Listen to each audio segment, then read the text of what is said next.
ще да крепиш властта. Да, как бе, при това клатушкане на Атака, вие останахте така стълвана. И нали, Волен Сидеров кълне Бойко Борисов и това. В крайна сметка, виж сега, те не могат да обяснят даже защо искаме тези 2 седмици отпуск. Защото де-факто за 20 години сега за първи път няма гласуване с чужди карти. И понеже няма гласуване с чужди карти, много от колегите, които са народни представители, са и кандидати за кметови. Сега какво прави Ирена Соколова тук от ГЕРБ в момента? Тя е кандидат за кмет в Перник. Тя трябва да си бъде там, да води кампания, да иска народната любов, защото за следващите 4 години... А тя седи тук в Народното събрание. Да ходи там, взима си неплатена отпуска и ходи. Ама няма мнозинство, няма възможност. Ето за това Народното събрание трябва да бъде разпуснато наистина, за да може... Вие сте нахалници, ем сте разпуснати, ем ще си получавате парите.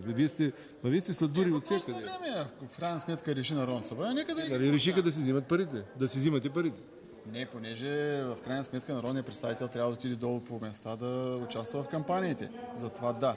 Но така е най-честно. Иначе какво? Няма да има хора, няма да има Народно събрание, ще гласуват чужди карти. А сега няма гласуване с чужди карти, което е добре. Ако има и други неща, които могат да се променят в нещата през следващите месеци до края на мандата, ще се случат. И ще има интересни предложения, които ще бъдат вкарани. Например, аз искам да се вкара, да се носи отговорност за целесъобразност.